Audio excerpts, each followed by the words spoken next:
আমি বিজেপির বিরুদ্ধে বলেছি। নবাব আমি আপনাকে বলে গেলাম দুটো এফআইআর স্টার্ট করেছি। এত বড় ক্ষমতা আপনাকে কেউ দেয়নি। তিনি বলতেই পারেন, তিনি বাংলার মুখ্যমন্ত্রী, তিনি কি বলছেন সেই বলাটার বিরোধিতা তো আমি করতে পারবো না। তিনি তেনার স্বাধীনতা আছে বলছেন।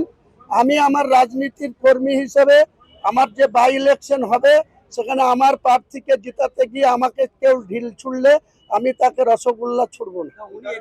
কার কাছে প্রত্যাহার করতে বলেছি? আমি তো রাজ্য সরকারের বিরুদ্ধে কিছু বলিনি, আমি বিজেপির বিরুদ্ধে বলেছি। নবাগত বিজেপিরা আমাকে আক্রমণ করেছে, আমার বাড়ির কাছে গিয়ে সেখানে পুলিশের সিকিউরিটি সঙ্গে নিয়ে গিয়ে আমাকে আক্রমণ করেছে। তা আমি রাজনৈতিকভাবে তাদের আক্রমণ করব?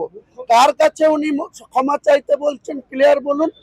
নিশ্চয়ই যদি সেটা ক্ষমা যোগ্য হয় নিশ্চয়ই চেয়েছিলাম, পরিবর্তনের মুখ্যমন্ত্রী হয়েছে, কিন্তু সারা রাজ্যের সঙ্গে মুর্শিদাবাদের রেজিনগরকে যদি আলাদা ট্রিটমেন্ট করে, নওদাকে যদি আলাদা ট্রিটমেন্ট করে, বেলডাঙ্গাকে যদি আলাদা ট্রিটমেন্ট করে হবে? জেলে যাব কি আছে? কোনো প্রশ্নই আসে না, কোনো প্রশ্নই আসে না। অ্যান্টিসেপ্টিক কিসের জন্য নিতে যাব?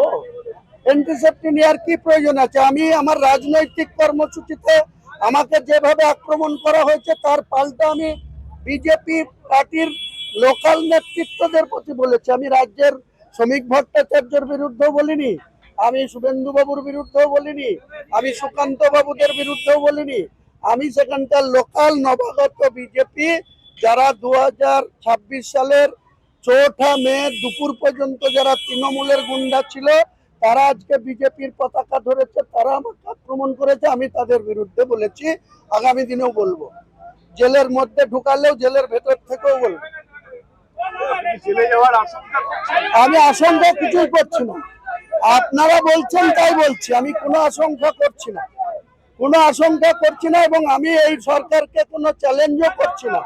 আমি এই সরকারের 208 জন বিধায়কের বিরুদ্ধে কোনো কথা বলিনি। ওখানে 8 জন বিজেপির বিধায়ক আছে, বেলডাঙ্গার বিধায়ক আছে, তাদের জিজ্ঞেস করে নেবেন। ওখানে জঙ্গিপুরের বিধায়ক আছে, তাদের জিজ্ঞেস করেন, তাদের কোর্ট করে কোনো কথা বলা হয়নি। বিজেপির নবাগত বিজেপি যারা তৃণমূলের গুন্ডা ছিল, তৃণমূলের তোলাবাজ ছিল, তারা আজকে বিজেপিতে নাম লিখিয়ে আমাদের সঙ্গে যে চ্যালেঞ্জ করছে, আমি তাদের বিরুদ্ধে বলেছি।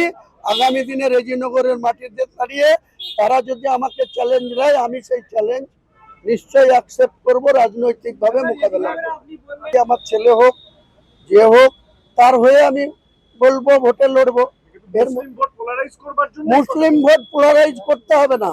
উনি যত হিন্দু ভোট একটা করবেন, তত মুসলিম ভোট আগামী দিনে বাংলার যে ভোট আসবে তখন দেখতে পারবেন। যখন পৌরসভা আসবে, যখন পঞ্চায়েত আসবে, যখন আবার পার্লামেন্ট আসবে, তখন দেখতে পাবেন উনি যদি প্রশাসনকে নিজের কবজায় রেখে যেভাবে মমতা বন্দ্যোপাধ্যায় রাজনীতি করেছিল, যেভাবে মমতা বন্দ্যোপাধ্যায় তার ক্ষমতা ধরে রাখার চেষ্টা করেছিল, তিনি যদি সেই রাস্তায় না হাঁটেন, আমি নিশ্চিত বলছি আজকে এখানে দাঁড়িয়ে রেজিনগর বিধানসভা আম জনতা উন্নয়ন পার্টি তৃণমূলকে 81,000 ভোটে হারিয়েছে, বিজেপিকে 59,000 ভোটে হারিয়েছে।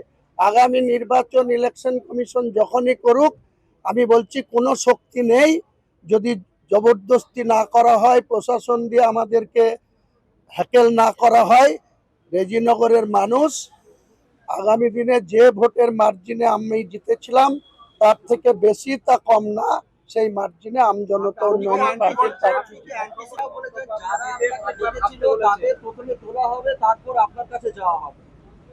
সেটা যারা ডেকেছিল, আমার পার্টির মিটিং করতে পাবো না আমি?